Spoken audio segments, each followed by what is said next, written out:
be all the poisonous flowers. Oh, sorry. No, it's okay. And then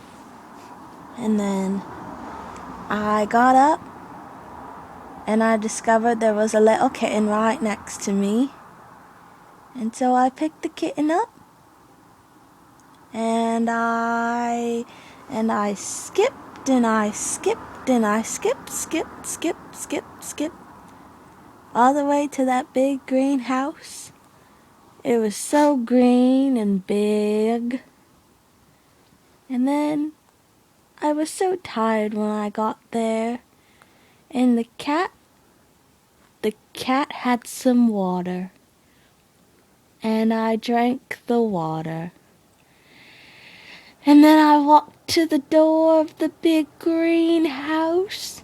And I knocked and I knocked and I knocked. And then they finally opened the door. And then when they opened the door, I went inside of the house. After they said it was okay to go inside of the house. And so I went inside. And I was like, I'm just so tired. I've been galloping and skipping and knocking all the way here. And it took hours. And then the big man with the white hair all over his body said, sit down, just sit. And then he walked away and I was like, what? Where did you go? And then he came back and he had this juice for me to drink. Sorry. And I drank the juice and the juice was so good. And then I got all energized again. And he was like, why don't you come down with me to go wash the horses? And I was like, you have horses?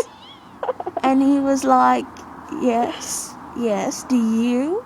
And then I told him the story about how I got there and then the horse decided to gallop off. Your accents, though. And then he was like, you know, I know who you're talking about.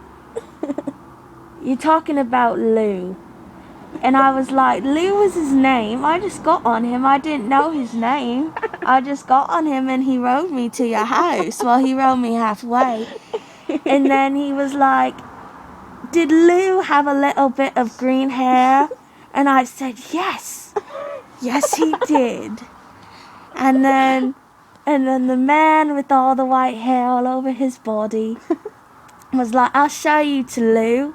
And so he walked me out to his backyard and I saw Lou. And Lou looked so happy. He was just playing with all his little horsey friends. And I was like, Lou, it's me. And he was like, oh, it's her. And so he galloped on over to me. And he gave me a big hug and I hugged him back. And then the man with the white hair said, Annelise, the sun is about to go down. You must go back. And I was like, but I don't know my way back, sir. And then he said to me, he told me that I could ride Lou all the way home and Lou know how to get back. He'd know how to get back to the big green house. And so I said goodbye to all the people that I met at that big green house. And I took my kitten with me. I took him with me. And Lou galloped me back home. But I only remember halfway because we decided what? And then he decided to just take me through the poisonous flowers again. And I got sleepy. I got so sleepy. I didn't know it was coming. And so I forgot, or I said goodbye to Lou. He told me to say goodbye to him. because he knew we were going to the poisonous flowers, but I didn't. And so I said goodbye to Lou. But then I passed out because of all of the poisonous flowers that we galloped through. And so I woke up in the poisonous flowers with my kitty in my hand, and I was like, oh, Lou did it again. So I think there's something about those poisonous flowers that Lou can't go all the way through. He just can't go all the way through them. I don't know what it is. I really don't. And so I had to walk. I had to walk all the way back. I did. And then I'm like, I'm so lonely in the sun. The sun is about to get dark and the stars are about to come out. But then all of a sudden, I see this wonderful purple unicorn. And I'm like, why does this purple unicorn look so familiar? And then it was Karina. And then she started talking to me, and I was like, is that you, Karina? And she said, yes, it is. And so I got on the back of Karina, and Karina just decided to float me all the way back to my house. Oh my God.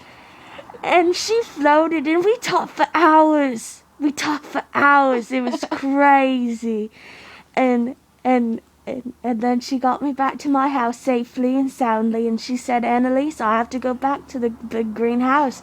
And I said, you know what? I understand that you have to go back, and that is okay with me. Just make sure you text it. And she texted it. She really did. And I got to keep my cat, and you know what I named that cat? What? I named that cat Lou. And I left him in my house forever. And never. Did he die? No, he's still alive. Since 1932, that cat has been alive, and so have I. Oh my God. And that's the end of my story. Okay.